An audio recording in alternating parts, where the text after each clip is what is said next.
Welcome back to the show, everybody. Check out these headlines we have for you. We got Charles Payne calling out to Gary Gensler. You're going to want it. How about this one? 150,000 Bitcoin to be released. Are we about to see a dump on the crypto market? Might make sense. Seems how we just hit $1 trillion for the market cap for crypto. We got Fed, the Federal Reserve's Lael Brainard. You know what she's talking about? She's talking about contagion risk in crypto. You're going to want that and everything else we got for you. Somebody roll that beautiful intro.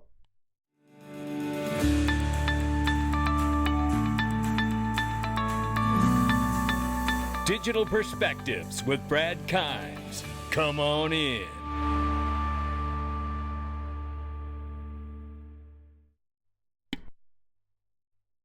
Welcome back to the show, everybody. You can follow me on Twitter at Dig Perspectives at the top of the screen, everything that we're talking about here. You know, just a side note really quickly. I wish I could put together a bloopers reel of my false starts to videos. You wouldn't believe the things that I say to myself. It's probably best that I don't release it. Anyway, right now, crypto market just crosses $1 trillion. We're up 2.7%. You know, I've said this many times now that when we cross $1 trillion, we're going to see Gary Gensler show his face and try to suppress the market again. But we have something else out here today that may suppress the market, and he may not have to come out of the shadows at all.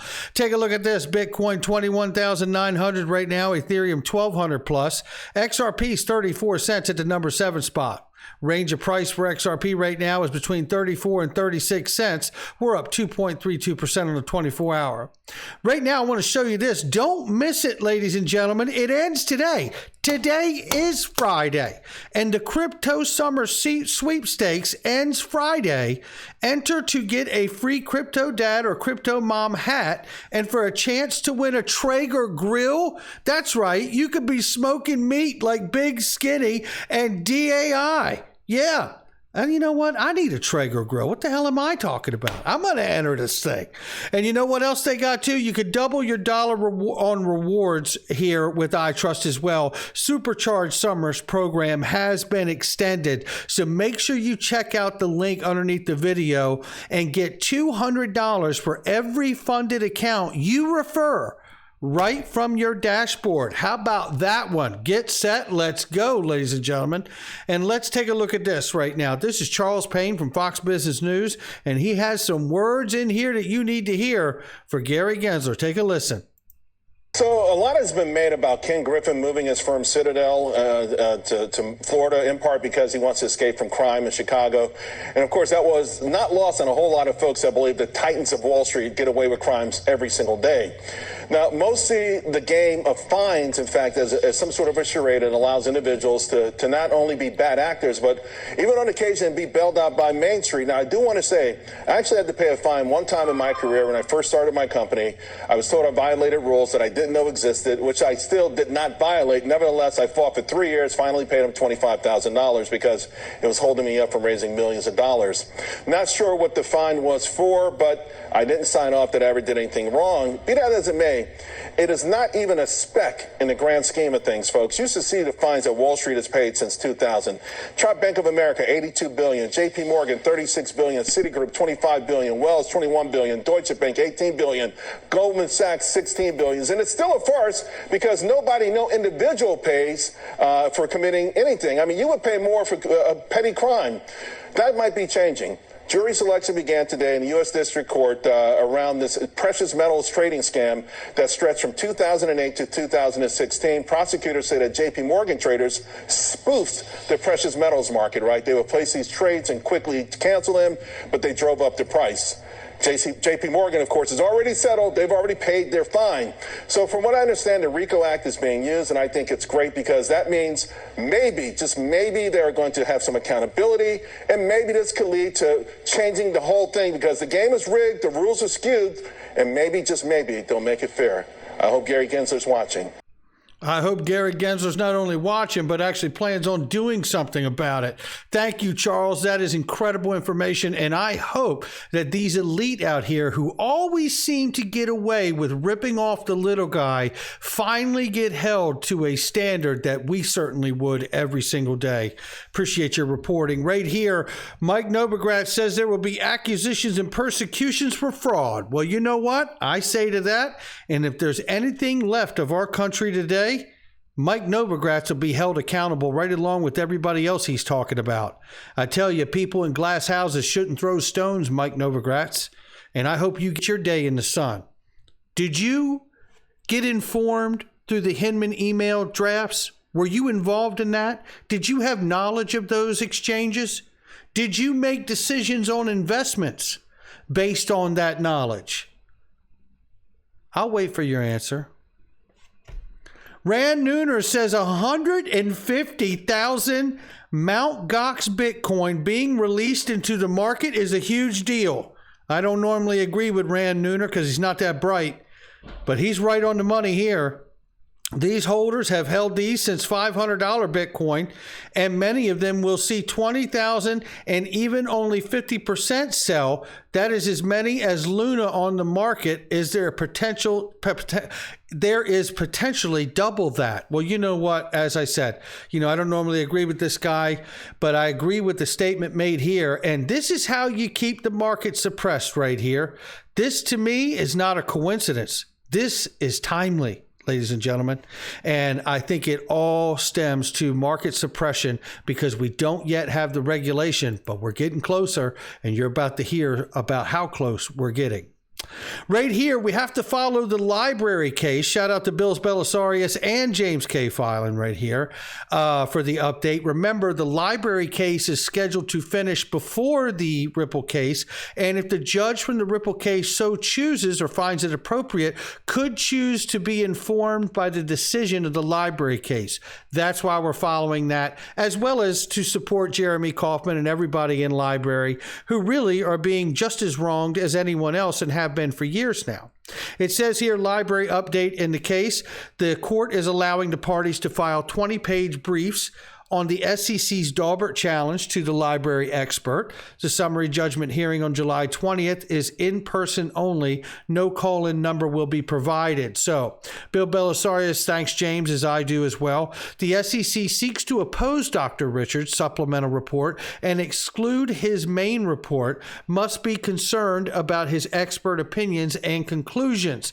He goes on to say here, what are these? He opined that the primary source of value of LBRY coin token is its economic utility with the LBRY social media platform. He goes on to say he further states that LBRY did not actively promote secondary trading of LBC, which is their token native to the platform. We know how concerned the SEC is to extend its reach into secondary markets for crypto. He finds LBC is a medium of exchange or currency on the LBRY decentralized social media network, and its price is determined by its utility and general market forces, not by the LBRY team. If his evidence was accepted, it would not be so good for the SEC's case. And I'm not a lawyer, but it would not be so good for the SEC's case in the Ripple case either. So that is incredible that they have an expert talking about the utility creating the price on the network there. Certainly makes sense in application to XRP as well to me. U.S. Department of Justice urges more coordination to combat crypto crime. Oh, this is big. Let's walk through it really quickly. The EU just passed regulations. The UK says the regulations they're doing are going through. No problem. Nothing changed because of Boris resigning. We also know, what else do we know? We also know the Department of Justice is now asking and urging for more cooperation. And what else is it we know? We also know that they just brought on Ripple board member Susan Athey to join the antitrust team as tech probes surge. How about that? Isn't that something? And then we also reported this morning, if you haven't seen it, go watch the video. The U.S. Treasury Treasury releases a framework based around the executive order for crypto. You're going to want every bit of that video if you haven't seen it. And then we have today, to follow that, we also have the Fed. Vice Chair Lael Brainard, in a speech this morning, calls for action on crypto regulation, pointing out that platforms are highly vulnerable to contagion and that decentralized lending can act as a stress amplifier by creating waves of liquidation as price falls. And here it is right here. We're going to take a look at it. The remarks from Lael Brainard. Don't worry. I've gone through and dissected all the good stuff. I'm not going to read the whole thing to you. You can breathe a sigh of relief. Okay. So if I go right here, I just want to start right here in this first section. In distinguishing responsible innovation from regulatory evasion. It says here, despite significant investor losses, the crypto financial system does not yet appear to be so large or so interconnected with the traditional financial system as to pose a systemic risk. So this is the right time to ensure that like risks are subject to regulatory outcomes and like disclosure, so as to help investors distinguish between genuine, responsible innovation and the false allure of seemingly easy returns that obscures significant risk. This is the right time to establish which crypto activities are permissible for regulated entities and under what constraints, so that spillovers to the core financial system remain well contained. So they clearly see the risk here. Now I want to take you down here to this particular section. Third, crypto platforms are highly vulnerable to deleveraging, fire sales, and contagion risks that were known from traditional finance, or well known from traditional finance, as illustrated by the freeze or withdrawals at some crypto lending platforms, i.e. Celsius and other platforms, and the bankruptcy of prominent crypto hedge funds. Some retail investors have found their accounts frozen and suffered large losses. Goes on to say large crypto players that use leverage to boost returns are scrambling to monetize their holdings, missing margin calls like 3 arrows, right? And facing possible insolvency. As their distress intensifies, it has become clear that the crypto ecosystem is tightly interconnected, as many small traders, lenders, and DeFi protocols have concentrated exposures to these big players. Now, I want to take you also to this section right here and just read you. Let me find this part right here. One quick second here. I've got it all keyworded out. Now I've done it so well that now I can't find my spot, right? And let me find it. 1 second. Okay, here we go. Check it out. So under same risk, same regulatory outcome, it says here, as we consider how to address potential future financial stability risk of evolving crypto financial system, it is important to start with strong basic regulatory foundations. Good macro-prudential framework builds on solid foundation of micro-prudential regulation. Future financial resilience will be greatly enhanced if we ensure the regulatory perimeter encompasses the crypto financial system and reflects the principle of same risk, same disclosure, same regulatory outcome.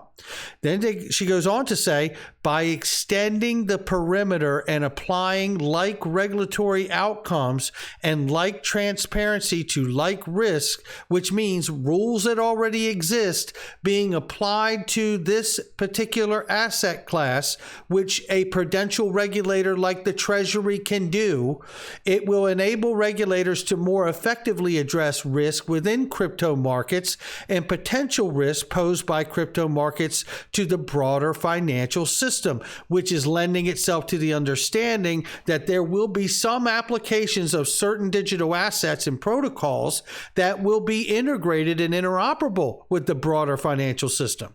Strong guardrails for safety and soundness, market integrity, and investor and consumer protection will help ensure that a new digital finance product, platforms, and activities are based on genuine economic value and not on regulatory evasion. Oh, really?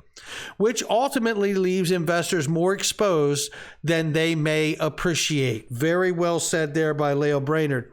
Then we come down here to the bottom in conclusion. I want to read this really quickly here. The whole thing is good, but I'm just going to give you this. Innovation has the potential to make financial services faster, cheaper, and more inclusive, and to do so in ways that are native to the digital ecosystem. Enabling responsible innovation to flourish will require that the regulatory parameter encompass the crypto financial system according to the principle of like risk, like regulatory outcome, and the novel risk associated with the new technologies be appropriately addressed.